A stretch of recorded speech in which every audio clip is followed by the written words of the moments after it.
Hi guys, nakailang gawa na rin pala ako ng videos dito pero ngayon pa lang ako magpapakilala. Kasi hinanap ko pa kasi yung sarili ko at kinilala ko pa. Ako nga pala si Normie. Pag nasa bahay ako, ayoko lumabas. Pero pag nakalabas naman ako, ayoko na umuwi. Kaya kung nakaka-relate ka, ay di let's go. Ngayong araw kasi ay sasalunga ako sa bundok para magkape. Oo, at parang malapit na kasi ako mahinog dito sa bahay namin Kaya sabi ko ay kailangan ko na ulit sumulunga sa bundok kasi hindi naman ako mahilig mangapit bahay. Swerte na nga lang yung mga kapitbahay namin dito kung makita nila ako.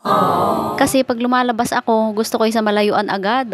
Introvert kasi ako kaya sa bundok na lang ako Tahimik kasi dito sa bundok tapos malayo sa gastusin pero malapit sa mga engkanto. Sana lang ay walang engkantado na magkagusto sa akin dito. Kasi di pa kasi ako ready. Masyado pa akong bata para sa pag-ibig. Tsaka study first kasi ako At ang gusto ko nga rin talaga dito sa bundok, marami kasing damo dito. Nakaka-relate kasi ako sa kanila. Kasi siguro nga ay dahil masamang damo ako Kaya relate na relate talaga ako sa kanila. Kaya feeling at home ako dito.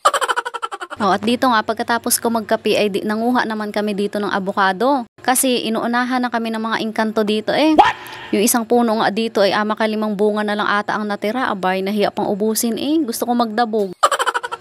At syempre dahil ako ay reyna dito sa Encantadia ay hindi ako makakaakyat dyan at manunungkit.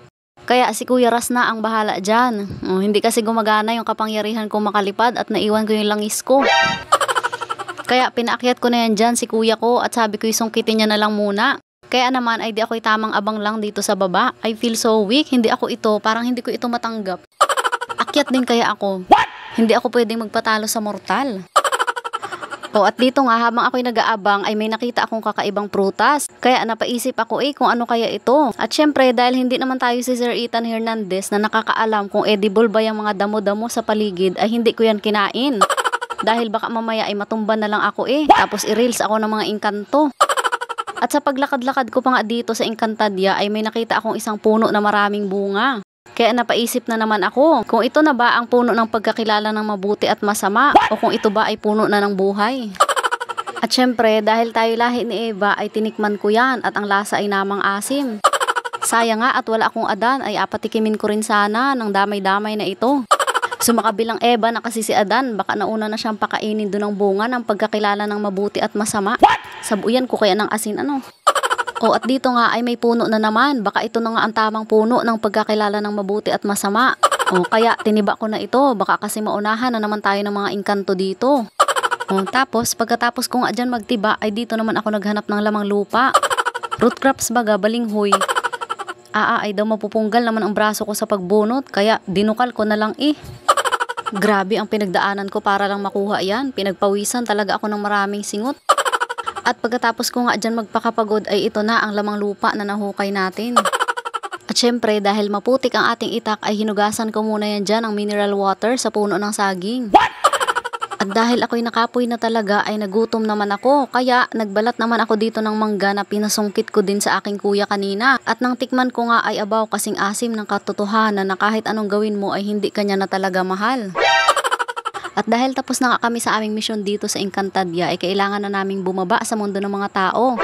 Para magpanggap na naman doon At ito nga binakuot ko na rin sako at ang laman kasi niyan ay yung saging na tiniba ko kanina tsaka yung balinghoy. Grabing bigat din para sa akin. Pero syempre, anong magagawa ko kung mas pinili niya akong masaktan kaysa ipaglaban yung pag-ibig ko? Ay, sorry, iba pala yon. Sorry kung hindi ako naging sapat. Iba nga yun. Pero ito na, hindi lang halata dyan kasi maganda pa rin ako kahit nahihirapan. Pero ang totoo niyan ay naligaw na naman ako dyan. Kasi pumasok ako sa ibang daan. Grabe namang engkantada lagi na lang ang naliligaw sa sariling kaharian. Nauna na kasi dyan si na mother di wala akong choice kundi bumalik at baybayin uli yung daan hanggang mapunta ako sa tamang tao na ipaglalaban ako hanggang huli. At yan nga ang pinagagawa ko sa buhay ko Anong kapoy din talaga. Ngayon nga andito na ako sa bahay ari nga at sobrang sakit na aking braso at likod sa pagpasan sa maling tao. Sorry. Kaya yun lang, sa sunod ay mabalik uli ako din para magpakapagod na naman.